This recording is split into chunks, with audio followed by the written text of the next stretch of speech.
Hello everyone, welcome to the channel Pro Guru. ഇന്ന് നമ്മൾ residence and tax ലയബിലിറ്റിനെ കുറിച്ചാണ് discuss ചെയ്യാൻ പോകുന്നത്. അതായത് ഒരു ഇൻഡിവിജ്വലിന്റെ ഫെയിമിന്റെ കമ്പനിയുടെ റെസിഡൻഷ്യൽ സ്റ്റാറ്റസ് എങ്ങനെ ഡിറ്റർമിൻ ചെയ്യാം, അതിന്റെ കണ്ടീഷൻസ് എന്തൊക്കെയാണെന്നാണ് നമുക്ക് ഇന്ന് വീഡിയോയിൽ നോക്കാൻ പോകുന്നത്. അപ്പോൾ നമുക്ക് വീഡിയോയിലോട്ട് അടക്കാം. അതിനു മുമ്പായിട്ട് എന്റെ ചാനൽ ആരും ഇതുവരെ സബ്സ്ക്രൈബ് ചെയ്തില്ലെങ്കിൽ സബ്സ്ക്രൈബ് ചെയ്യുക. പുതിയ പുതിയ നോട്ടിഫിക്കേഷൻസ് കിട്ടാൻ വേണ്ടി ബെൽ ഐക്കൺ കൂടെ പ്രസ് ചെയ്തേക്കുക. നമുക്ക് വീഡിയോയിലോട്ട് അടക്കാം.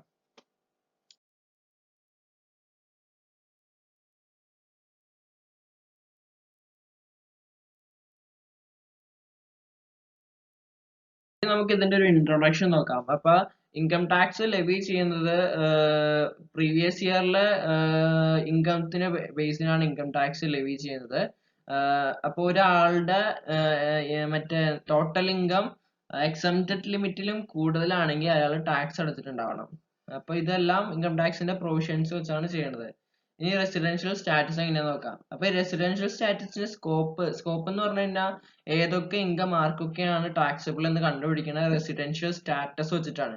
അപ്പൊ ഓരോരോ 3 തരത്തിലുള്ള റെസിഡൻഷ്യൽ സ്റ്റാറ്റസ് ഉണ്ട് ഇൻഡിവിജ്വലിന്. അപ്പൊ ഓരോ ആൾക്കാർക്കും ഓരോ തരത്തിലുള്ള ഇൻകം ആയിരിക്കും ടാക്സബിൾ. അപ്പൊ 3 പേർക്കും ഡിഫറെന്റ് ആയിട്ടുള്ള ടോട്ടൽ ഇൻകം ആയിരിക്കും കിട്ടുക.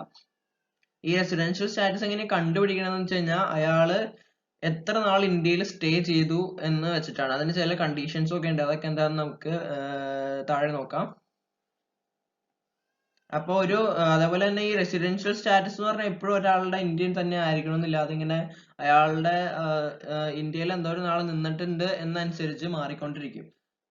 അതൊക്കെയാണ് റെസിഡൻഷ്യൽ സ്റ്റാറ്റസ് ആയിട്ട് ബന്ധപ്പെട്ട് ഇൻട്രൊഡക്ഷനിൽ പറയാനുള്ള.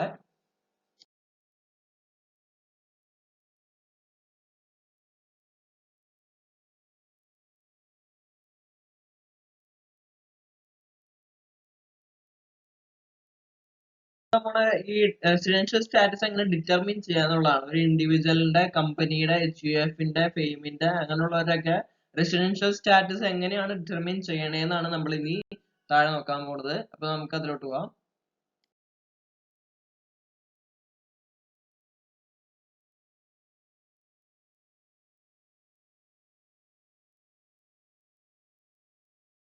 ഇൻഡിവിജ്വലിലെ റെസിഡൻഷ്യൽ സ്റ്റാറ്റസ് എങ്ങനെയാണ് ഡിറ്റർമിൻ ചെയ്യണതാണ് നമ്മൾ നോക്കാൻ പോകുന്നത്. ഒരു ഇൻഡിവിജ്വലിന് 3 തരത്തിലുള്ള റെസിഡൻഷ്യൽ സ്റ്റാറ്റസ് ആണുള്ളത്. He may be resident in India, not ordinary resident in India or non resident. അപ്പൊ ഈ ഒരാളുടെ ഇങ്ങനെ റെസിഡൻഷ്യൽ സ്റ്റാറ്റസ് ഒരു വർഷം തന്നെ എല്ലാവരുടെയും സെയിം ആയിരിക്കണം എല്ലാ വർഷവും ഒന്നുമില്ല. അതിങ്ങനെ മാറിക്കൊണ്ടിരിക്കും. ഒരു വർഷം അയാൾ റെസിഡന്റ് ഇൻ ഇന്ത്യ ആവാം, അടുത്ത വർഷം നോൺ റെസിഡന്റ് ആവാം, അടുത്ത വർഷം നോട്ട് ഓർഡിനറി റെസിഡന്റ് ആയിക്കൂടാന്നുമില്ല. അപ്പൊ ഇതെല്ലാം ഡിസൈഡ് ചെയ്യാൻ വേണ്ടിയിട്ട് ഇൻകം ടാക്സ് ആക്ട് ചില കണ്ടീഷൻസ് കൊടുത്തിട്ടുണ്ട്. അതായത് ബേസിക് കണ്ടീഷൻസും അഡീഷണൽ കണ്ടീഷൻസും കൊടുത്തിട്ടുണ്ട്. അപ്പൊ നമുക്ക് ബേസിക് കണ്ടീഷൻസ് എന്താ, അഡീഷണൽ കണ്ടീഷൻസ് എന്താന്ന് നോക്കാം. അപ്പൊ ആദ്യത്തെയാണ് ബേസിക് കണ്ടീഷൻസിൽ ഒന്നാമത്തേന്ന് പറഞ്ഞാൽ he's resident in India in the previous year for a period or periods totalling in all 182 days or more. അതായത് പ്രീവിയസ് ഇയറിൽ അയാള് 182 ദിവസം അല്ലെങ്കിൽ 182 ദിവസത്തിൽ കൂടുതൽ ഇന്ത്യയിൽ ഉണ്ടായിരിക്കണം, അല്ലെങ്കിൽ അയാളുടെ റെസിഡന്റ് ആയിരിക്കണം. രണ്ടാമത്തെ കണ്ടീഷൻ എന്താന്ന് വെച്ച് കഴിഞ്ഞാൽ he has been in India for a period or periods totaling in all 60 days or more during the previous year and 365 days or more during the 4 years preceding the previous year.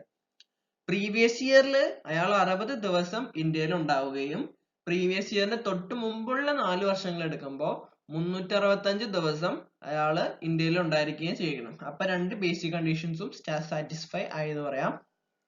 അപ്പൊ ഇതൊക്കെയാണ് basic conditions. ഇനി നമുക്ക് additional conditions എന്തൊക്കെയാണെന്ന് നോക്കാം.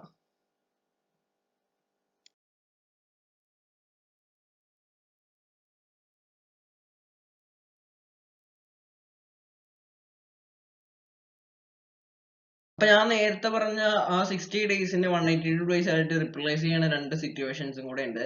അതെന്താന്ന് വെച്ച് കഴിഞ്ഞാൽ an Indian citizen or a person or Indian origin who being outside India came to visit India in any previous year. അതായത് ഏതെങ്കിലും ഒരു ഇന്ത്യൻ സിറ്റിസണോ അല്ലെങ്കിൽ ഇന്ത്യൻ ഒറിജിൻ ആയിട്ടുള്ള ഒരാളോ പുറത്ത്, അതായത് ഔട്ട്സൈഡ് ഇന്ത്യക്ക് പുറത്തു നിന്നും ഇന്ത്യ വിസിറ്റ് ചെയ്യുകയാണ് ഏതെങ്കിലും പ്രീവിയസ് ഇയറിൽ, അല്ലെങ്കിൽ ഒരു ഇന്ത്യൻ സിറ്റിസൺ ഗോയിങ് അബ്രോഡ്, അതായത് ഒരു ഇന്ത്യൻ സിറ്റിസൺ ഇന്ത്യക്ക് പുറത്ത് എവിടെയെങ്കിലും government approved, central government approve ചെയ്ത് ജോലിക്ക് പോവുകയാണെങ്കിലോ അല്ലെങ്കിൽ ഒരു ഇന്ത്യൻ ഷിപ്പിലെ ക്രൂ മെമ്പർ ആയിട്ട് പോവുകയാണെങ്കിലോ ഈ 60 ഡേയ്സ് 182 ഡേയ്സ് ആയിട്ട് റീപ്ലേസ് ചെയ്യുന്നുണ്ട്. ഇന്ത്യൻ ഒറിജിൻ എന്ന് പറഞ്ഞു കഴിഞ്ഞാൽ അയാളുടെ പാരന്റ്സോ അല്ലെങ്കിൽ ഗ്രാൻഡ് പാരന്റ്സോ ഇന്ത്യയിൽ ജനിച്ചവരായിരിക്കണം. അതാണ് ഇന്ത്യൻ ഒറിജിൻ എന്ന് പറഞ്ഞു കഴിഞ്ഞാൽ. അത് കഴിഞ്ഞിട്ട് നമുക്ക് അഡീഷണൽ കണ്ടീഷൻസ് നോക്കാം. അഡീഷണൽ കണ്ടീഷൻസിൽ ഒന്നാമത്തെ, he has been resident in India at least 2 out of 10 previous years preceding the relevant previous year.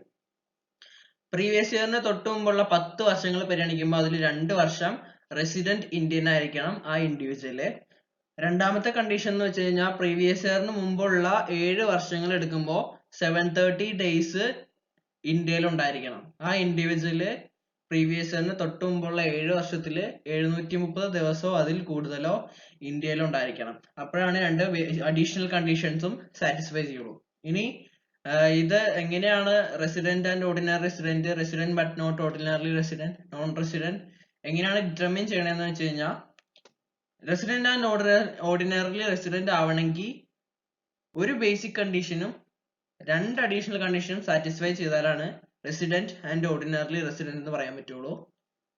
ഒരു ബേസിക് കണ്ടീഷൻ മാത്രം സാറ്റിസ്ഫൈ ചെയ്യുക, അല്ലെങ്കിൽ ഒരു ബേസിക് കണ്ടീഷൻ സാറ്റിസ്ഫൈ ചെയ്തു ഒരു അഡീഷണൽ കണ്ടീഷനും സാറ്റിസ്ഫൈ ചെയ്ത് കഴിഞ്ഞാൽ resident but not ordinary resident എന്ന് പറയും. അതായത് ഒരു രണ്ട് അഡീഷണൽ കണ്ടീഷനും കൂടെ സാറ്റിസ്ഫൈ ചെയ്താണ് ഓർഡിനറി റെസിഡന്റ് ആവുള്ളൂ. ഏതെങ്കിലും ഒരെണ്ണം മാത്രം സാറ്റിസ്ഫൈ ചെയ്ത് കഴിഞ്ഞാൽ നോട്ട് ഓർഡിനറി റെസിഡന്റ് ആണ്. നോൺ റെസിഡന്റ് എന്ന് പറഞ്ഞാൽ fails to satisfy the basic condition. Basic കണ്ടീഷനിൽ 2 കണ്ടീഷനും സാറ്റിസ്ഫൈ ചെയ്തില്ലെങ്കിൽ നോൺ റെസിഡന്റ് എന്ന് പറയും. അപ്പൊ ഇതില് അഡീഷണൽ കണ്ടീഷൻ നോക്കേണ്ട കാര്യമില്ല, കാരണം ബേസിക് കണ്ടീഷൻ ഓൾറെഡി സാറ്റിസ്ഫൈ ചെയ്തിട്ടില്ല. അപ്പൊ റെസിഡന്റ് അല്ല എന്തായാലും. അപ്പൊ ഇതൊക്കെയാണ് റെസിഡൻഷ്യൽ സ്റ്റാറ്റസ് കണ്ടുപിടിക്കാൻ ഡിറ്റർമിൻ ചെയ്യാനായിട്ട് ഉപയോഗിക്കുന്ന കണ്ടീഷൻസ്. ബേസിക് കണ്ടീഷൻസും അഡീഷണൽ കണ്ടീഷൻസും ആണ്. അത് വെച്ചിട്ടാണ് റെസിഡൻഷ്യൽ സ്റ്റാറ്റസ് ഇൻഡിവിജ്വലിനെ കണ്ടുപിടിക്കുന്നത്.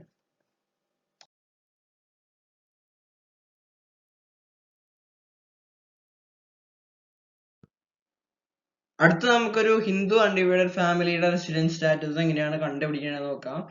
അതിൽ ഓർഡിനറി റെസിഡന്റ് ആണെന്ന് അറിയാൻ, control and management of its affairs is situated wholly or partly in India. അതിന്റെ കൺട്രോളും മാനേജ്മെന്റും ഫുൾ ആയിട്ട് അല്ലെങ്കിൽ പാർട്ട്ലി ആയിട്ട് ഇന്ത്യയിലാണ് സിറ്റുവേറ്റ് ചെയ്തതെങ്കിൽ ഇറ്റ്സ് മാനേജർ, അതായത് Karta, satisfy both the additional condition. നേരത്തെ നമ്മൾ പറഞ്ഞ അഡീഷണൽ കണ്ടീഷൻസ് രണ്ടും കർത്ത സാറ്റിസ്ഫൈ ചെയ്യുകയാണെങ്കിൽ ആ ഹിന്ദു അൺഡിവൈഡഡ് ഫാമിലി ബിസിനസിനെ വിളിക്കും ഓർഡിനറി റെസിഡന്റ് എന്ന്. നോട്ട് ഓർഡിനറി റെസിഡന്റ് ആകുമ്പോൾ അവിടെ എന്ന് വെച്ച് കഴിഞ്ഞാൽ control and management of its affairs is situated wholly or partly of India. അതായത് അതിന്റെ കൺട്രോളും മാനേജ്മെന്റും മൊത്തമായിട്ടോ അല്ലെങ്കിൽ പകുതിയായിട്ടോ ഇന്ത്യയിൽ തന്നെ ആയിരിക്കും. പക്ഷെ അതിന്റെ മാനേജർ, അതായത് Karta, does not satisfy both the additional conditions. ആ അഡീഷണൽ കണ്ടീഷൻസ് രണ്ടും സാറ്റിസ്ഫൈ ചെയ്തില്ലെങ്കിൽ ആ Hindu undivided family business not ordinary resident ആയിരിക്കും. പിന്നെ non resident, control and management of his affairs is situated wholly outside India. മൊത്തമായിട്ട് അതിന്റെ കൺട്രോളും മാനേജ്മെന്റും ഇന്ത്യക്ക് പുറത്താണെങ്കിൽ അത് non resident Hindu undivided family business ആയിരിക്കും.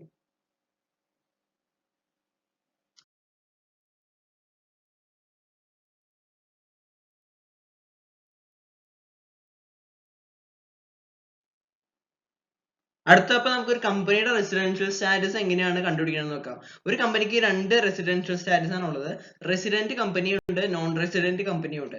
റെസിഡന്റ് കമ്പനിയുടെ ആണെങ്കിൽ അതൊരു ഇന്ത്യൻ കമ്പനിയോ അല്ലെങ്കിൽ അതിന്റെ പ്ലേസ് ഓഫ് എഫക്റ്റീവ് മാനേജ്മെന്റ് ആ വർഷം ഇന്ത്യയിലോ ആണെങ്കിൽ അതിനെ റെസിഡന്റ് കമ്പനി എന്ന് പറയും. നോൺ റെസിഡന്റ് കമ്പനി ആണെങ്കിൽ അതൊരു ഇന്ത്യൻ കമ്പനി അല്ല, അത് പുറത്തുനിന്നുള്ള ഒരു കമ്പനിയാണ്. അതുകൂടാതെ അതിന്റെ പ്ലേസ് ഓഫ് എഫക്റ്റീവ് മാനേജ്മെന്റ് ആ വർഷം ഇന്ത്യയിൽ അല്ലെങ്കിലും അത് ഒരു നോൺ റെസിഡന്റ് കമ്പനിയാണ്. അടുത്ത ഒരു ഫെയിമിന്റെ അല്ലെങ്കിൽ association of person, body of individual, ഇവരുടെയൊക്കെ റെസിഡൻഷ്യൽ സ്റ്റാറ്റസ് എങ്ങനെയാണെന്ന് നോക്കാം. അവർ റെസിഡന്റ് ആവുന്നത് if the control and management of their affairs R situated wholly or partly in India. അതിന്റെ കൺട്രോളും മാനേജ്മെന്റും മൊത്തമായിട്ടോ അല്ലെങ്കിൽ പകുതിയോ ഇന്ത്യയിലാണെങ്കിൽ ആ ഫെയിം അല്ലെങ്കിൽ അസോസിയേഷൻ ഓഫ് പേഴ്സൺ അല്ലെങ്കിൽ ബോഡി ഓഫ് ഇൻഡിവിജ്വൽ റെസിഡന്റ് ആയിരിക്കും. അപ്പൊ നോൺ റെസിഡന്റ് ആവണമെങ്കിൽ അതിന്റെ control and management of this affairs situated wholly outside India. ഇന്ത്യക്ക് പുറത്താണ് അതിന്റെ കൺട്രോൾ ആൻഡ് മാനേജ്മെന്റ് എങ്കിൽ അതൊരു നോൺ റെസിഡന്റ് ആയിരിക്കും. പിന്നെ എവരി അതർ പേഴ്സൺ ബാക്കിയുള്ള അതർ കാറ്റഗറീസിൽ അവർ റെസിഡന്റ് ആവണമെങ്കിൽ അതിന്റെ control and management of their affairs R situated wholly or partly in India. അതിന്റെ മാനേജ്മെന്റും കൺട്രോളും ഹോൾലിയോ പാർട്ട്ലി പകുതിയോ മൊത്തമായിട്ടോ ഇന്ത്യയിലാണെങ്കിൽ റെസിഡന്റ് ആയിരിക്കും. അതിന്റെ കൺട്രോൾ ആൻഡ് മാനേജ്മെന്റ് ഇന്ത്യക്ക് പുറത്താണെങ്കിൽ നോൺ റെസിഡന്റ് ആയിരിക്കും.